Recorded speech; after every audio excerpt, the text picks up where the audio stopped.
Hesed ve'Rahamim ve'Shalom me'et Adonai Yeshua HaMashiach Eloheinu.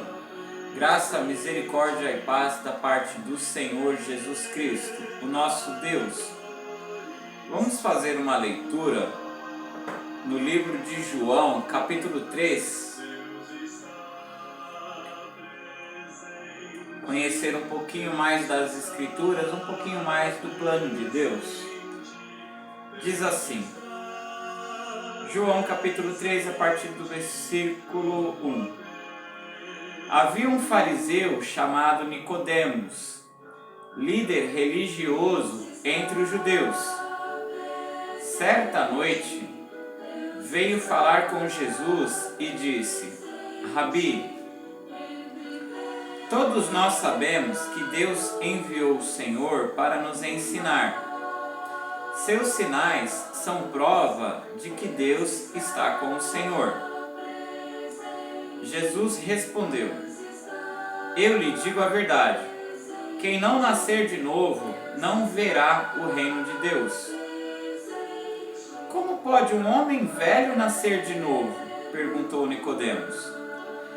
Acaso ele pode voltar ao ventre da mãe e nascer uma segunda vez? Jesus respondeu, eu lhe digo a verdade, ninguém pode entrar no reino de Deus sem nascer da água e do Espírito. Os seres humanos podem gerar apenas vida humana, mas o Espírito dá à luz vida espiritual. Portanto, não se surpreenda quando eu digo, é necessário nascer de novo. O vento sopra para onde quer. Assim como você ouve o vento, mas não é capaz de dizer de onde ele vem, nem para onde vai, também é incapaz de explicar como as pessoas nascem do Espírito. Como pode ser isso? Perguntou Nicodemos. Jesus respondeu, você é um mestre respeitado em Israel e não entende essas coisas? Eu lhe digo a verdade, falamos daquilo que sabemos e vimos, e no entanto, vocês não creem em nosso testemunho. Se vocês não creem em mim quando falo de coisas terrenas, como crerão se eu falar de coisas celestiais? Ninguém jamais subiu ao céu, exceto aquele que de lá desceu, o Filho do Homem. E, como Moisés, no deserto, levantou a serpente de bronze numa estaca, também é necessário que o Filho do Homem seja levantado, para que todo que nele crer tenha a vida eterna. Porque Deus amou tanto o mundo que deu o seu Filho único, para que todo que nele crer não pereça, mas tenha a vida eterna. Deus enviou seu Filho ao mundo, não para condenar o mundo, mas para salvá-lo por meio dele. Não há condenação alguma para quem crê nele, mas quem não crê nele já está condenado, por não crer no Filho único de Deus. E a condenação se baseia nisto. A luz veio ao mundo, mas as pessoas amaram mais a escuridão que a luz, porque seus atos eram maus.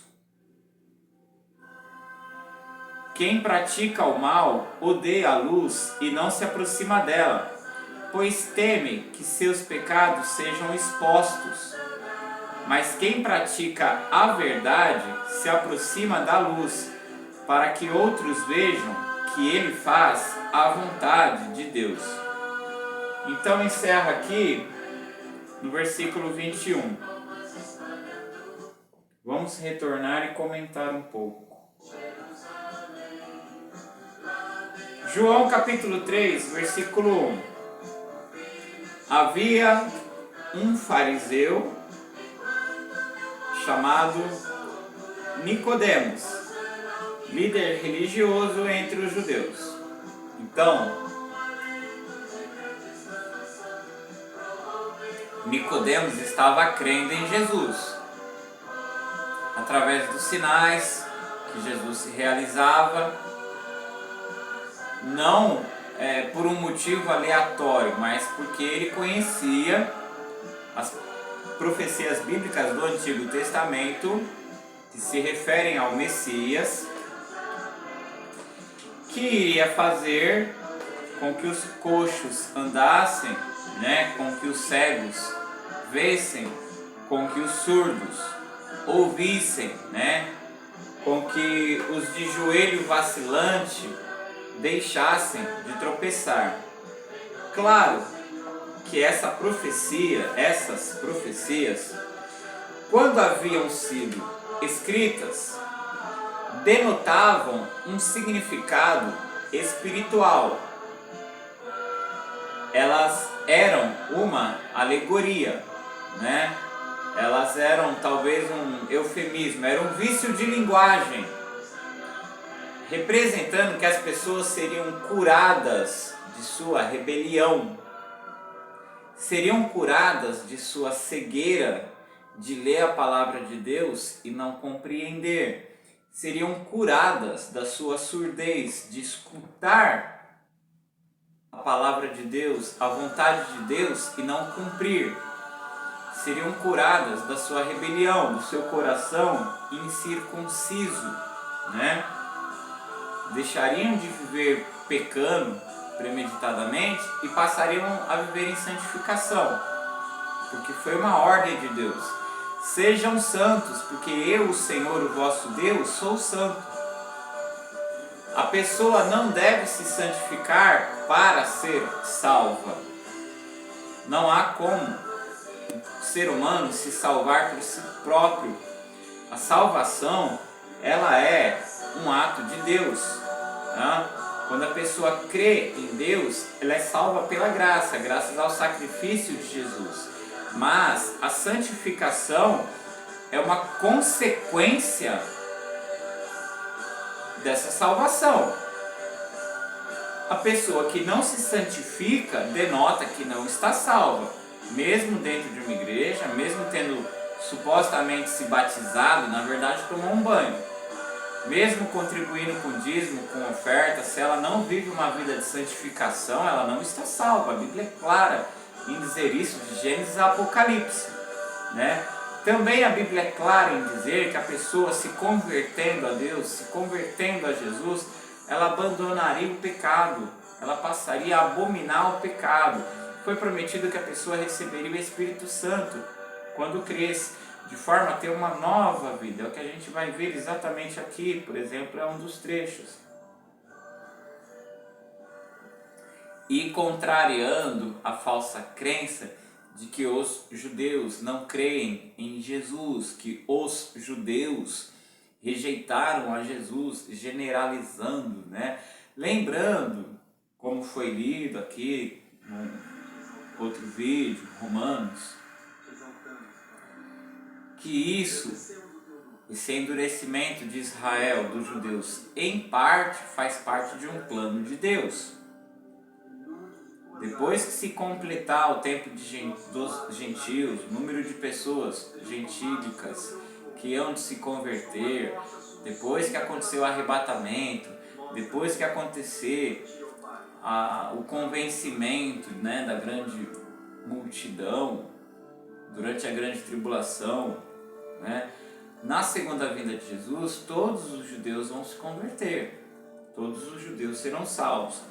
A prova de que não são todos os judeus que rejeitaram a Jesus é que os discípulos eram judeus. O apóstolo Paulo era judeu, o apóstolo Paulo era fariseu, né?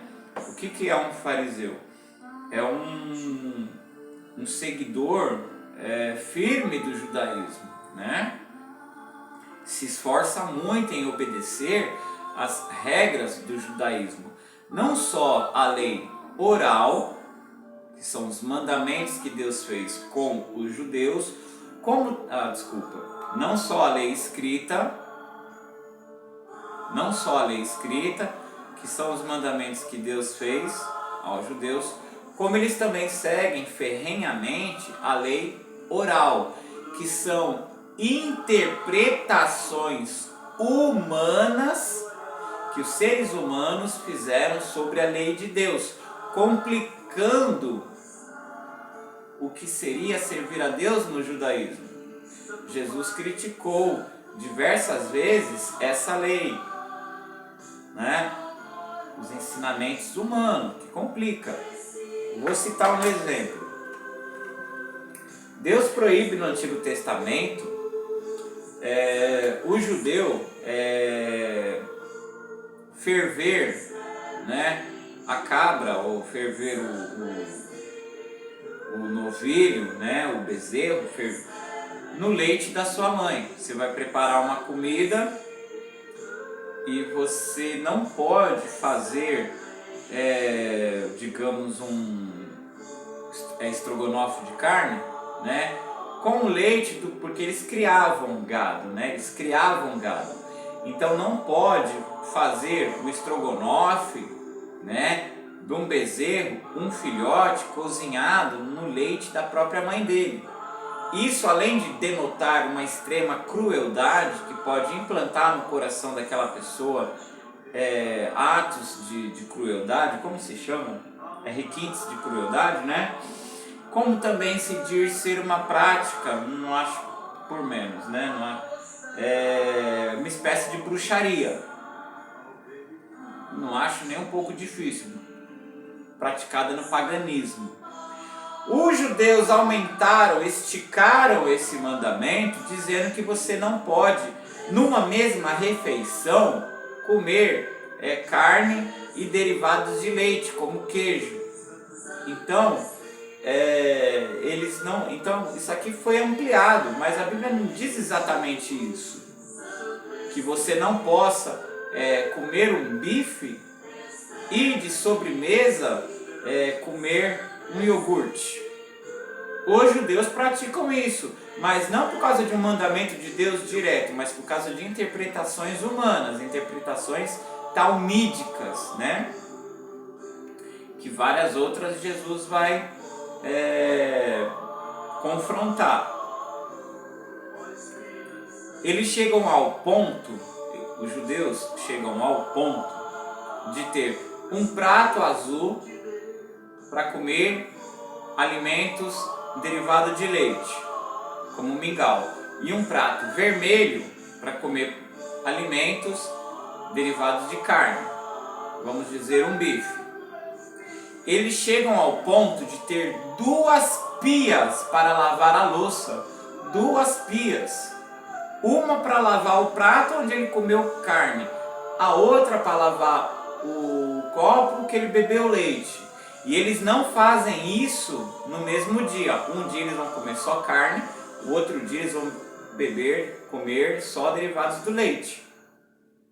Observe que mesmo que ele tenha um sistema de esgoto separado, uma hora isso vai se encontrar. Então, tem pessoas que vão querer defender doutrinas humanas, aí vão esticar a coisa, como acontece com seitas, né? Como é o caso da Adventista, como é o caso de Testemunha de Jeová. Elas vão procurar argumentos supostamente científicos para falar que, no caso dos judeus aqui, você comer leite e beber carne, né, invertendo aqui, por isso que eu estou tomando café. O teu corpo não sabe se manda enzima, o teu corpo não sabe se manda ácido, ele não consegue administrar as duas coisas. Já foi comprovado cientificamente que não. Mas tudo bem, se você quer seguir esse tipo de coisa, siga, tá? Mas eu particularmente não vejo como mandamento bíblico a pessoa não poder comer um estrogonofe de carne, apesar que eu particularmente prefiro estrogonofe de frango. Não vejo por que a pessoa não possa comer um bife e de sobremesa um iogurte. Não vejo por que a pessoa não possa fazer um hambúrguer e ir lá com queijo, né? A carne e o queijo. Mas como também diz em Romanos, né? Acolhei o que é débil na fé, não porém para discutir opiniões, né? Quem tem fé come carne, mas o débil come legumes. Então simplesmente não discuta isso. Mas o assunto aqui é: Nicodemos era um líder religioso judeu. Desses que supostamente não creem em Jesus, ele estava vendo sinais, porque foi profetizado que a cegueira espiritual ia ser curada pelo Messias, que o desvio ia ser curado, Deus ia dar joelho firme para as pessoas parar de se desviar, parar de tropeçar. Sabe quando a pessoa peca e fala: eu tropecei? Então Deus ia resolver isso através do Messias. E o espantoso foi que Jesus, demonstrando ser o Messias, realizou essas profecias que eram espirituais, eram simbólicas. Ele realizou de forma literal. Ele curou a cegueira de forma literal. Ele curou as pessoas que tropeçavam de forma literal. Ele curou os surdos de forma literal. Então fica aqui inquestionável que ele é o Messias, fica inquestionável. Nicodemos compreendeu isso e foi até ele. E disse assim: Rabi, Jesus era um rabino. Jesus era um judeu. Sim, ele nasceu como judeu, ele viveu debaixo da lei, ele cumpriu toda a lei. É o que eu tenho escrito aqui no meu manto judaico-messiânico, né? Já falei algumas vezes. Bendito sejas tu, Senhor, nosso Deus, Rei do Universo, porque em Cristo Jesus cumpriste toda a lei e nos cobriu com a sua justiça. Eu não consigo cumprir toda a lei, ninguém consegue cumprir toda a lei, mas pela fé você recebe a justiça de quem foi o único que cumpriu toda a lei, Jesus, o Messias. Então, Jesus era visto como um rabi. Lembrando que já no Antigo Testamento dizia que o Messias seria Deus em forma humana. Haviam muitos debates sobre isso. Alguns queriam achar que isso era que ele era um Deus, que ele era um ser divino, mas não era Deus. Observe que a Bíblia é enfática em dizer que só existe um Deus. Não existem outros deuses. Então Jesus não poderia ser um Deus menor. Jesus não poderia ser um deusinho. Jesus não poderia ser divino no sentido de ser especial, no sentido de ser um anjo, um ser celeste, criado. Ele é o próprio, ele é Deus, ele é verdadeiramente Deus. Mas aí entra em outro confronto. Não existem dois deuses. É onde a própria oração principal dos judeus resolve a questão. Escuta, ó Israel, o Senhor, o nosso Deus, o Senhor é um só. Essa palavra um só é uma unidade composta, não é uma unidade absoluta. Existem duas palavras. A unidade absoluta é utilizada para se referir a Isaac, quando Deus manda sacrificar ele. Quando Deus manda Abraão sacrificar ele. Pega teu filho, teu único filho, é Yahid. Jesus declarou que ele e o Pai eram um só. Esse um só, eles já observaram que era com relação à oração deles. O Senhor, o nosso Deus, é um só, é Errad. Errad é unidade composta, não é unidade absoluta. Deus criou Adão e Eva e disse: Por isso deixará o homem e se unirá à sua mulher. Deus está instituindo o casamento monogâmico, infidelidade. E disse o que? Serão os dois uma só carne. É unidade composta. São duas pessoas distintas, mas uma só. Duas pessoas distintas, uma só carne. Deus são três pessoas distintas, mas um só Deus.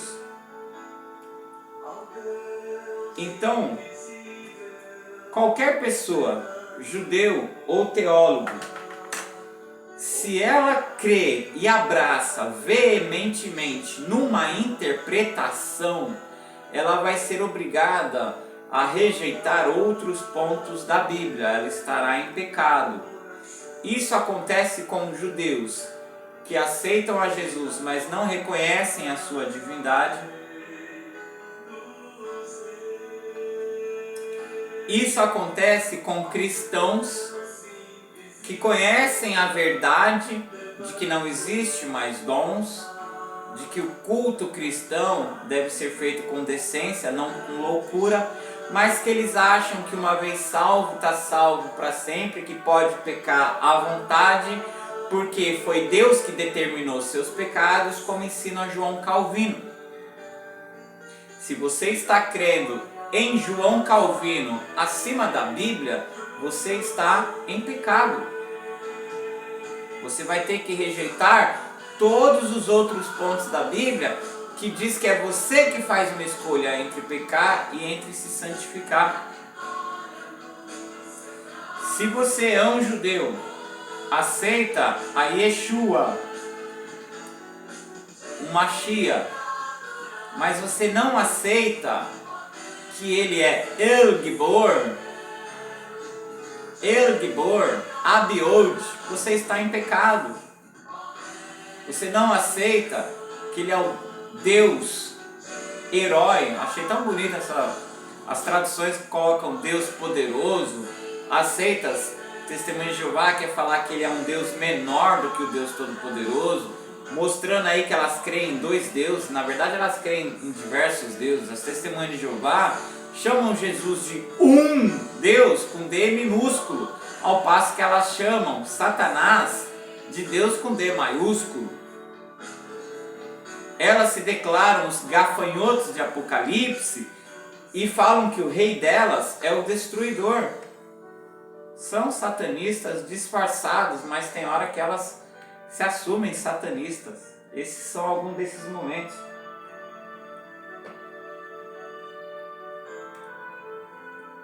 Jesus era um rabi, ele viveu como ser humano, ele se tornou ser humano, viveu como judeu. Ele era um rabi. Ele trabalhava como marceneiro,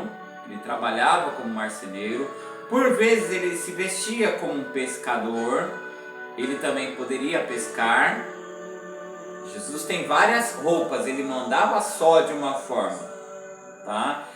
E nos dias de Shabat, especialmente, Jesus colocava uma roupinha melhor, ele era conhecedor das Escrituras, ele tinha autorização para ensinar as Escrituras.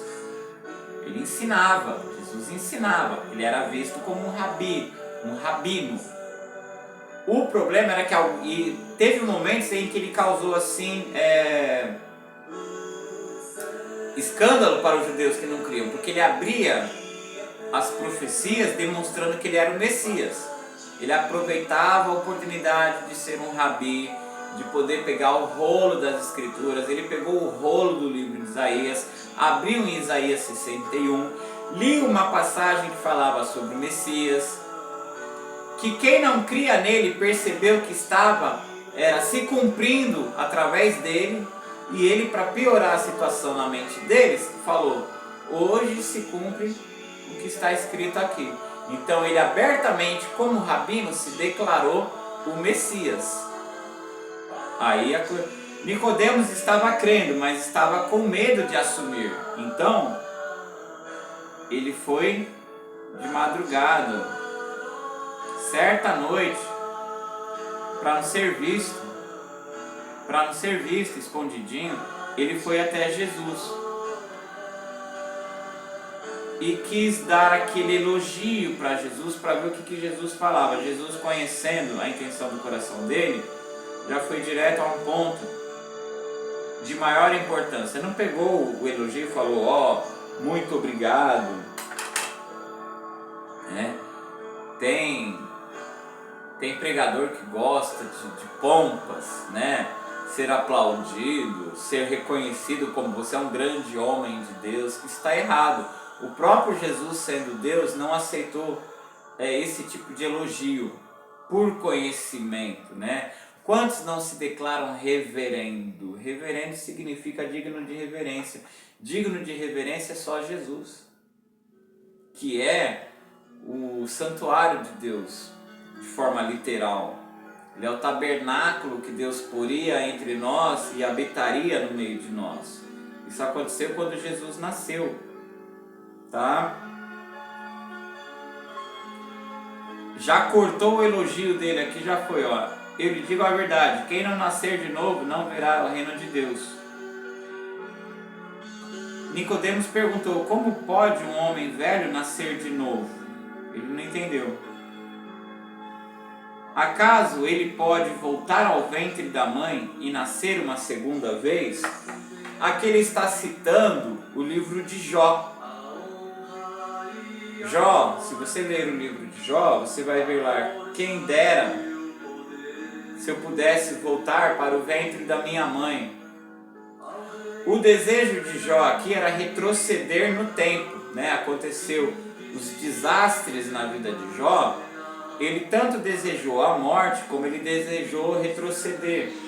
Gostaria que o tempo retrocedesse, para que ele não tivesse que passar por aquilo que ele passou. Então, não compreendendo bem isso que Jó disse, Nicodemos quis confirmar, será que é isso que você está querendo dizer, Yeshua? Será que é isso que você está querendo dizer, Jesus? Eu posso voltar para o ventre da minha mãe? É isso? E nascer de novo? Ter uma chance? O tempo pode voltar, eu nascer de novo e ter uma segunda chance, né? Quantas pessoas não desejam isso, não é verdade? Eu mesmo. A gente chega numa determinada idade, vê todos os erros que cometeu, nossa, como seria bom poder voltar no tempo, sabe? Não praticar aquele erro que eu pratiquei, que trouxe aquelas consequências, não andar com aquelas pessoas que eu andei, devia ter estudado mais, devia ter levado meu emprego a sério, devia ter sido fiel à pessoa que se uniu comigo, enfim, devia não ter caído no alcoolismo, devia não ter, enfim, né? Devia não ter bebido energético, devia ter tomado só suco natural de fruta e não refrigerante, né? Devia nunca ter fumado, enfim, a pessoa, quando sofre coisas ruins, deseja retroceder no tempo e poder recomeçar, né? Não sei se é uma redundância falar tudo de novo, se é recomeçar, ou fazer diferente, na verdade, né? Não recomeçar tudo de novo, mas ter uma nova chance, né? Voltar no tempo a gente não pode, mas ser uma nova criatura sim. É que a gente vai carregar consequências conosco, né? Quem é divorciado provavelmente vai permanecer divorciado. Quem perdeu seus filhos já estão adultos, já perdeu, né? Quem adquiriu alguma doença, fumando ou bebendo, provavelmente vai continuar com aquela doença. Preste atenção, você que vive no adultério, vive na promiscuidade, cuidado aí para não pegar um HIV achando que Deus perdoa, Deus cura. Legal, Deus perdoa, se você se arrepender, sim, Deus te cura. Você pecou premeditadamente? A resposta é não. 1 Coríntios capítulo 5, versículo 5. Você vai morrer agonizando para ser salvo. Cuidado, por isso que eu falo, viver uma vida de santificação é ótimo e Deus nos possibilita isso. E Jesus ainda confirma aqui, ó, versículo 5, Jesus respondeu, eu lhe digo a verdade, ninguém pode entrar no reino de Deus sem nascer da água e do Espírito. Complemento do que ele disse no versículo 3, eu lhe digo a verdade, quem não nascer de novo não verá o reino de Deus. Nascer de novo é ser uma nova criatura. Isso é nascer de novo que Jesus... Ser uma nova criatura. Mudar o caráter. Viver uma vida de acordo com a vontade de Deus, expressa no Novo Testamento. E não uma vida pecaminosa. Quando que isso é possível? Versículo 5. Quando a pessoa nasce da água e nasce do Espírito. Nascer da água é quando ela, depois de adulta, reconhece que é pecadora, ela se arrepende dos seus pecados, ela aceita o verdadeiro evangelho, decide viver não mais segundo a sua vontade, mas segundo a vontade de Deus, expressa no Novo Testamento, o verdadeiro evangelho, ela assume um compromisso diante dos cristãos, de fazerem parte dos cristãos, fazerem parte daquele grupo de pessoas que se chama igreja. Não é o edifício que se chama igreja, não é uma denominação que se chama igreja, são as pessoas salvas, espalhadas por diversas denominações, espalhadas por toda a terra, que se chama igreja. Quando ela aceita fazer parte desse corpo, ela se batiza adulta dentro da água. É ela e o ministro que a está batizando. Em nome, é invocado verbalmente o nome do Pai, do Filho e do Espírito Santo. Isso é o batismo, que não salva. Batismo não salva. A salvação é a sua fé em Cristo Jesus. Quem crê em Jesus vai se batizar. Não existe crer em Jesus e não se batizar, a menos que a pessoa esteja no leito de morte, a menos que a pessoa esteja crucificada. Se esse não for o seu caso, você deve se batizar por imersão. Se você está no leito de morte no hospital, ninguém precisa borrifar água em você. Ninguém precisa jogar uma canequinha de água em você. Crianças eram circuncidadas no judaísmo, não tem nada a ver com jogar água na cabeça da criança, dizendo que isso é batismo representando a circuncisão. Nada disso. Para de palhaçada. Pelo amor de Deus, para de palhaçada. Circuncisão no judaísmo é circuncisão. Criança circuncidada. Batismo no cristianismo é adulto. Para de palhaçada, para com isso. Você foi batizado quando era bebê? Isso não é batismo. Você precisa nascer da água e do Espírito, é depois de adulto. Nascer do Espírito é quando você, uma vez crendo no Evangelho, e o Espírito Santo passa automaticamente a habitar em você, você passa a viver de acordo com a vontade do Espírito e não de acordo com a vontade da sua natureza pecaminosa.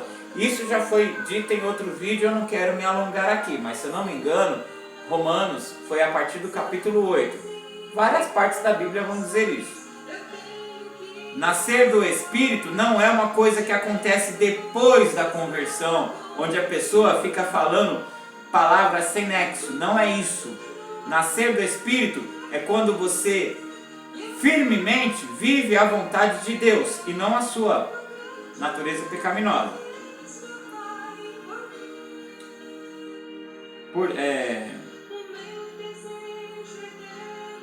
6.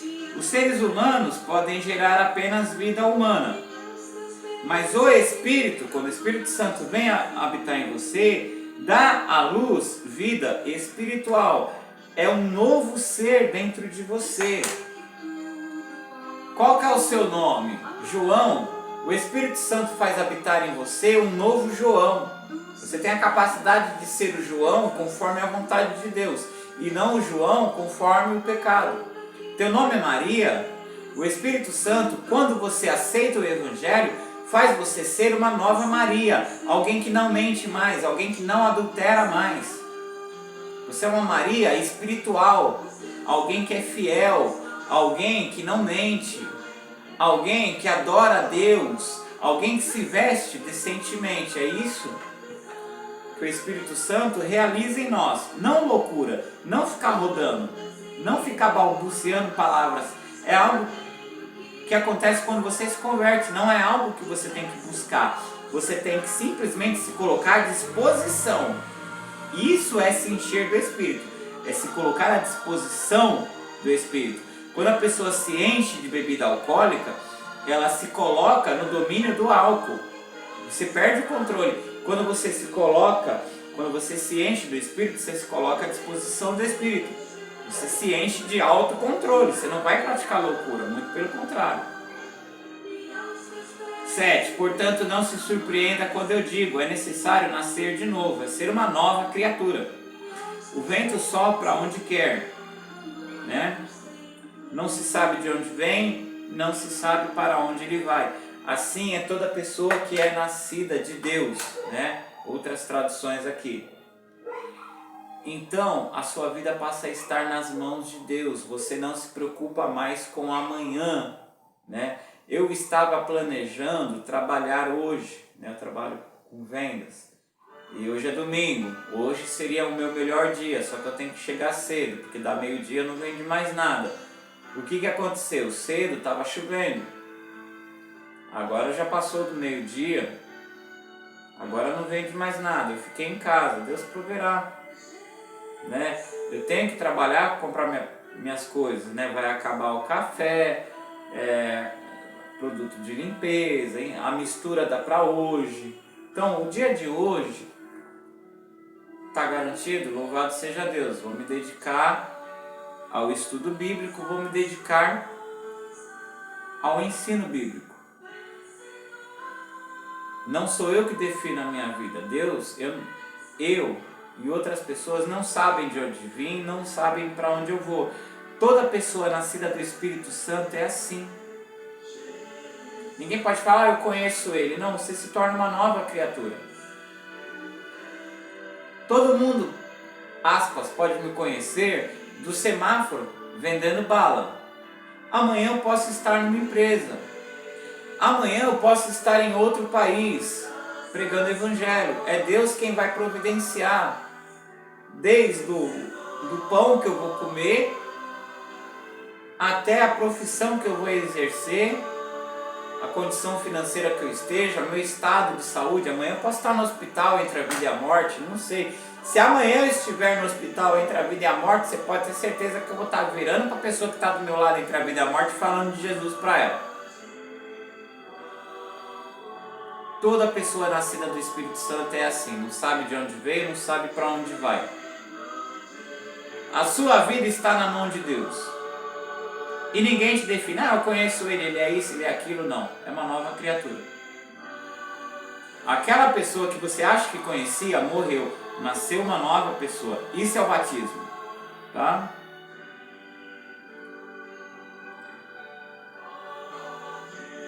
O vento sopra onde quer, assim como você ouve o vento, mas não é capaz de dizer de onde ele vem, nem para onde vai, também é incapaz de explicar como as pessoas nascem do Espírito, ou como são as pessoas que nascem do Espírito. Como pode ser isso? Perguntou Nicodemos. Jesus respondeu, você é um mestre respeitado em Israel e não entende essas coisas? Você vê que o homem natural não pode compreender a Bíblia.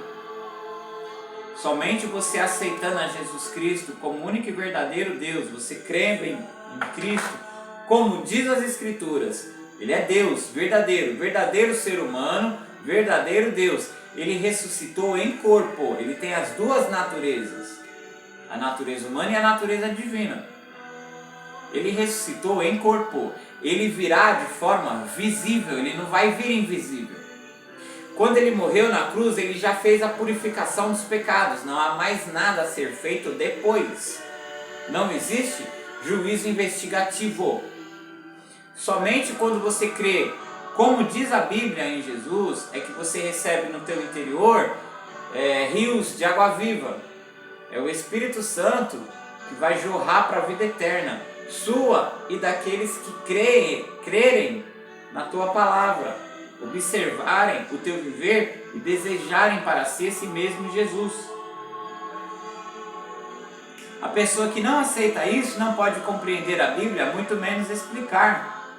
Corpo Governante, Testemunho de Jeová, Revista Sentinela, João Calvino, pode esquecer. Pode esquecer. Faculdade Teológica. Quem ensina todas as coisas é o Espírito Santo. Quem ensina todas as coisas é o Espírito Santo. Quem capacita uma pessoa a levar o Evangelho é o Espírito Santo.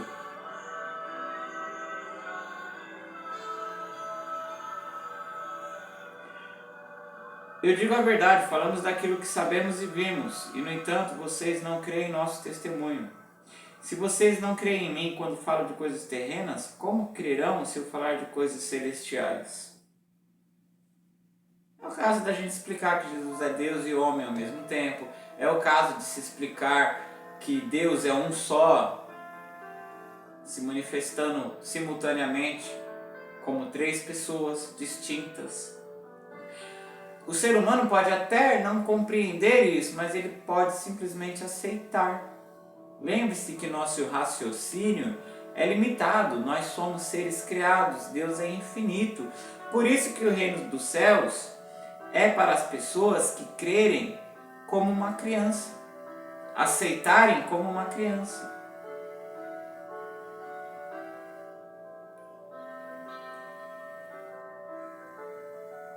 Ninguém jamais subiu ao céu. Aqui ele está se referindo acima do terceiro céu, que é onde somente Deus habita. Né? A Bíblia fala que existem 3 céus. O primeiro céu é a atmosfera terrestre. Ela é variável durante dia e noite, tá?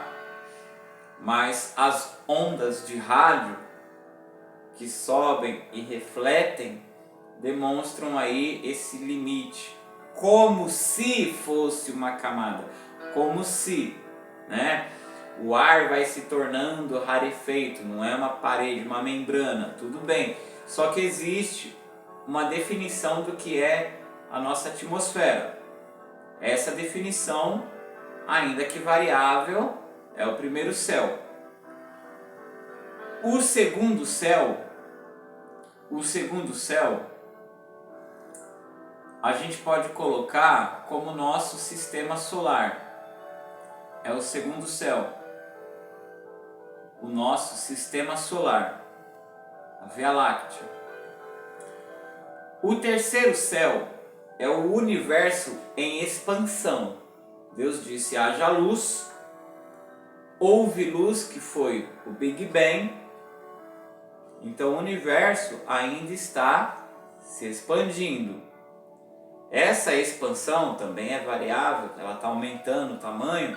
Esse é o terceiro céu. Deus ultrapassa isso. Deus é infinito no tempo e no espaço. Então, Satanás, antes dele pecar, ele tinha acesso ao terceiro céu. Assim como os anjos têm acesso ao terceiro céu, para falar com Deus, que habita todos os lugares, tá? Quando Satanás se rebelou, ele foi expulso do terceiro céu. Ele perdeu o seu cargo. Então agora ele se apresenta até o segundo céu, como é descrito em Jó, para acusar os servos de Deus especialmente. Ele se apresenta até o segundo céu. No Apocalipse, ele será expulso do segundo céu. Ele vai estar somente na atmosfera terrestre, sabendo que falta apenas 7 anos para ele. Vão acontecer guerras terríveis e ele vai se virar única e exclusivamente contra Israel. Então acontecerá a segunda vinda de Jesus, salvando o povo judeu. Mas vamos lá. Ninguém jamais subiu ao céu, o terceiro céu. Elias foi arrebatado. Enoque foi arrebatado. Os corpos deles foram transformados sem experimentar a morte. Durante o Apocalipse, o período de 7 anos da grande tribulação, especialmente os últimos 3 anos e meio, Moisés e Enoque retornarão para a terra. Perdão. Enoque e Elias retornarão à terra. Enoque no poder de Moisés. Assim como João Batista se apresentou na época do cristianismo primitivo, né? No poder de Elias, no poder e unção de Elias, Enoque virá no poder e unção de Moisés. São as duas testemunhas mártires que estarão ao lado de Jesus, uma à sua direita, a outra à sua esquerda, no reino celestial. Isso já foi definido por Deus. Não adianta Pedro e João pedirem, ou Tiago, pedirem para um se assentar à direita e outro à esquerda. Já está definido quem vai ser, né? Moisés e Elias vão estar à direita de Jesus. É o símbolo do emblema do Estado de Israel, criado em 1948, tá? São os 2 ramos de oliveira ao lado da menorá, né? Que alguns traduzem como candelabro ou candeeiro.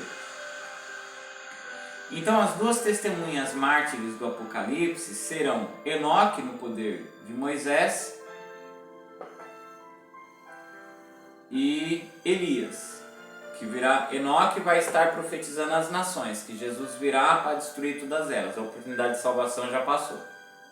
E Elias profetizando para os judeus, dizendo que aquele que eles aceitaram, que tinha reconstruído o templo, mas destruiu, é o anticristo, o inimigo do Messias, é o anti-Messias, e que o Messias virá daqui a 3 anos e meio para salvá-los, que eles devem se arrepender, devem se lamentar, mas vai ser visto vindo com poder e grande glória, e vai acontecer no vale de Geinom, multidão, uma grande multidão reunida contra Israel. Ali será a batalha final. Pois bem, então Enoque e Elias foram arrebatados, não até o 3º céu, não até a habitação de Deus, melhor dizendo, né? Não ultrapassou o 3º céu. Existem 3 céus, tá? Ninguém jamais subiu ao céu, ao 3º céu, a habitação de, além do 3º céu, a habitação de Deus, exceto aquele que de lá desceu, Jesus Cristo. O verdadeiro significado da bandeira de Israel, o verdadeiro significado do escudo de Davi, que alguns falam estrela de Davi, na verdade se chama em hebraico escudo de Davi. Jesus é aquele que desceu a mais profundeza da terra, que era a habitação dos mortos antes da ressurreição de Jesus, né? De onde se diz que todos desciam ao Sheol, todos desciam ao inferno.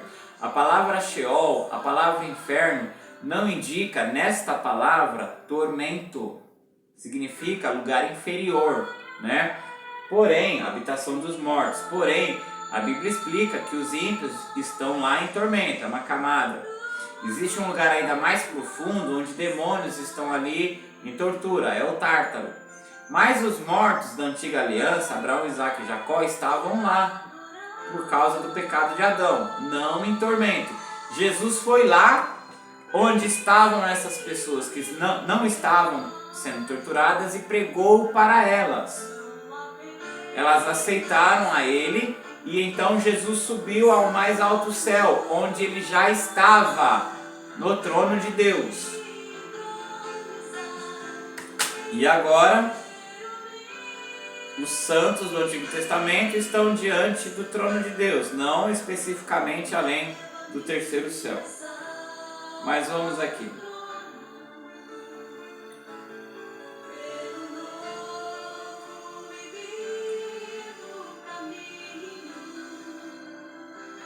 Se vocês não creem em mim quando falo de coisas terrenas, como crerão se eu falar de coisas celestiais?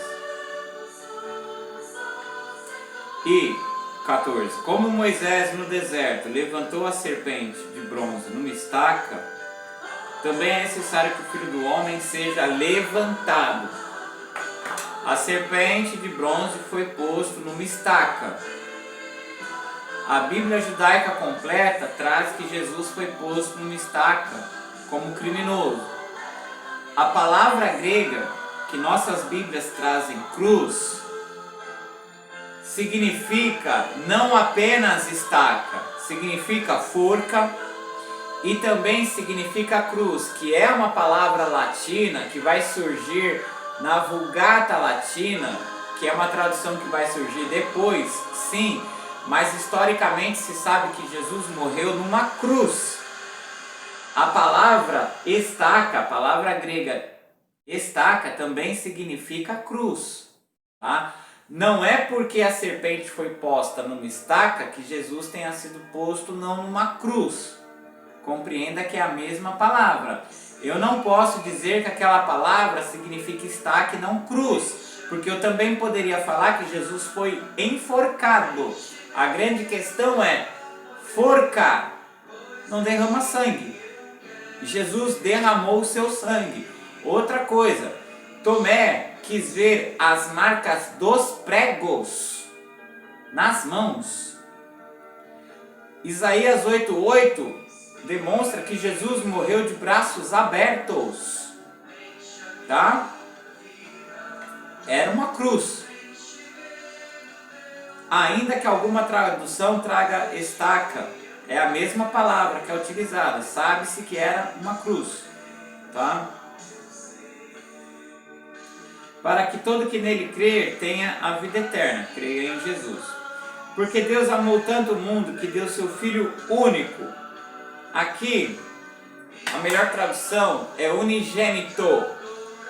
Esse unigênito não significa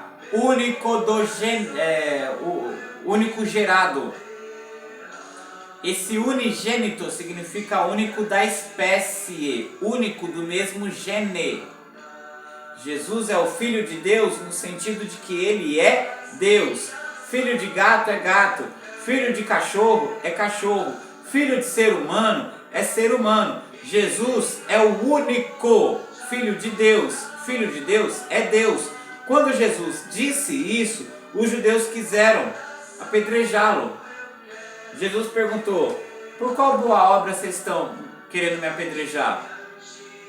Os judeus responderam: nós não estamos querendo te apedrejar por boas obras, mas porque quando você se diz filho de Deus, você está se declarando um Deus. Os judeus não aceitaram que Jesus fosse um Deus, que Jesus fosse Deus, um Deus.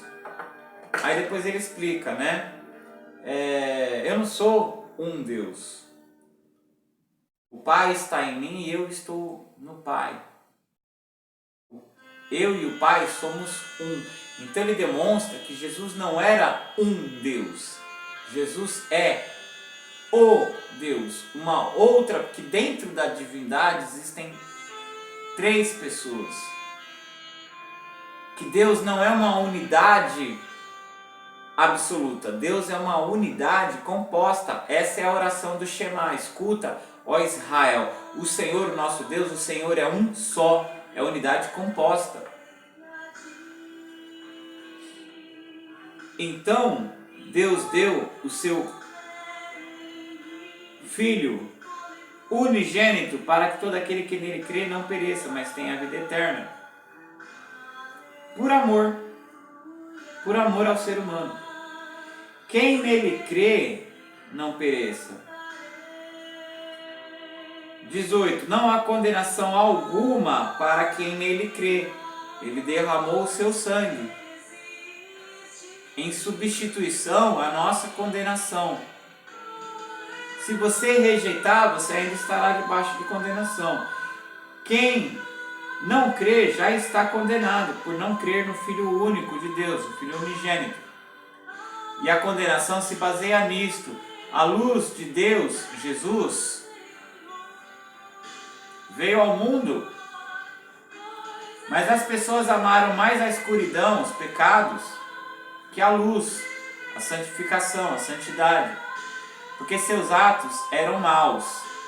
Quem pratica o mal odeia a luz, odeia cristianismo, odeia pastor, odeia evangélico, odeia crente.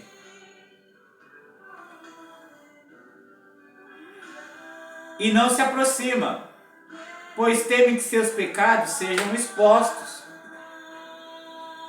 Vai ser lido a Bíblia, a pessoa vai ver que aquilo que ela está praticando é pecado, mesmo que ela não quer escutar aquilo, ela não quer escutar.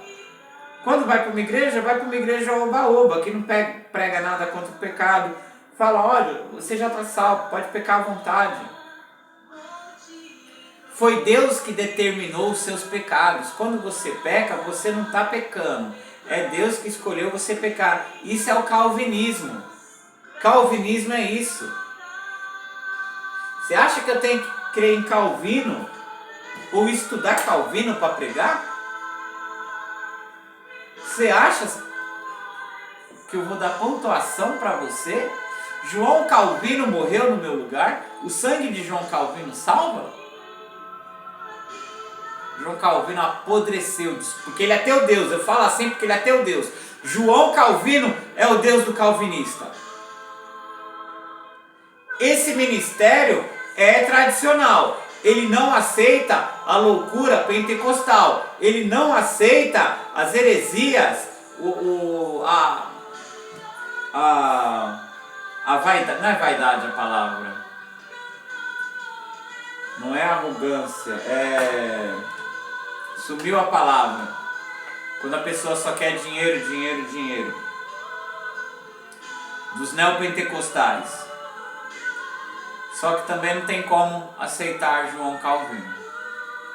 Em diversos pontos a Bíblia vai falar de predestinação, sim, mas eu tenho que compreender que na Bíblia há um equilíbrio. Na Bíblia há um equilíbrio. Não ultrapassa 6 as passagens que dão a entender o calvinismo. Se fala de predestinação. Eu tenho como base que 2 Pedro fala que a eleição, a predestinação, ela é decorrente da presciência de Deus.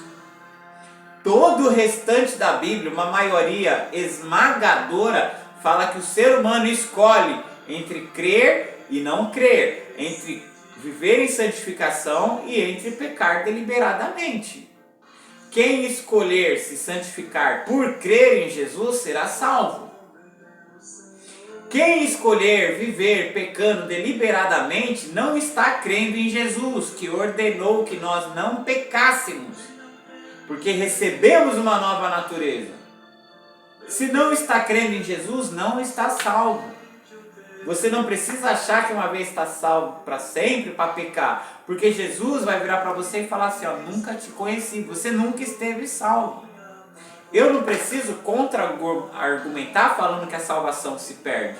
Você pentecostal que pecou sem querer, você não tem que ficar amedrontado falando, ai, eu perdi a salvação, ai, será que ainda tem, eu xinguei o Espírito Santo. Não é ainda blasfêmia contra o Espírito Santo. A blasfêmia contra o Espírito Santo, o único pecado que não tem perdão é você não se arrepender.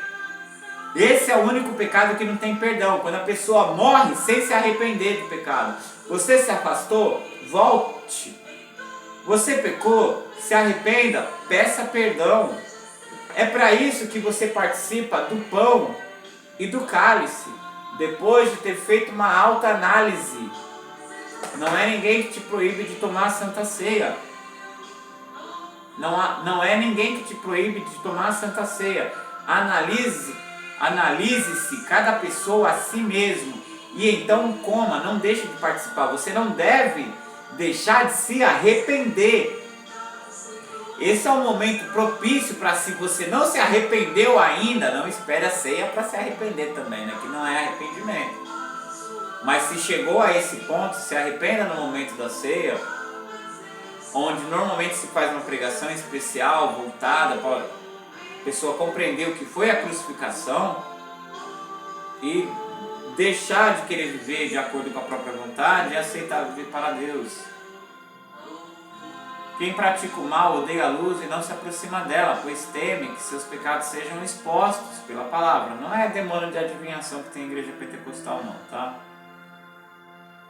Mas quem pratica a verdade, eu não bebo, eu não fumo, eu não mato, eu não roubo, não faz mais que obrigação, em primeiro lugar. Em segundo lugar, você tem um chamado, então. Se aproxime da luz, para que todos vejam que é Deus que plantou a boa semente da palavra em você, a boa consciência. E você vai praticar ainda mais a bondade, para que todos vejam que você faz a vontade de Deus, vivendo uma nova vida, de acordo com a vontade do Espírito Santo, que passa a habitar automaticamente, desde a era pós-apostólica, que é a era de hoje, na vida daqueles que aceitam o verdadeiro Evangelho.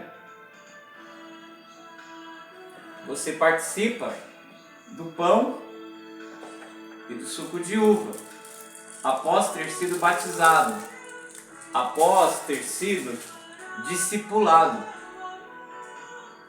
Você participa, santificado pelo Espírito, do pão, que simboliza o corpo de Jesus. O corpo de Jesus, que foi partido por vocês. Baruch atah Adonai, Eloheinu, melech haolam, hamotzileh min haaretz. Você participa do pão. E você participa do fruto da vide. O suco de uva não fermentado não é vinho alcoólico, é suco de uva integral, que representa o sangue de Jesus. Baruch atah Adonai, Eloheinu, melech haolam, borei pri hagafen. Que Deus possa abençoar todos que tomarem a decisão de viver uma nova vida, sendo discipulados, se batizando por imersão, em nome do Pai, do Filho e do Espírito Santo, participando da ceia do Senhor, sendo fiéis em todas as áreas de sua vida, ajudando a obra de evangelização. Hesed ve'rahamim ve'shalom me'et Adonai Yeshua HaMashiach Eloheinu.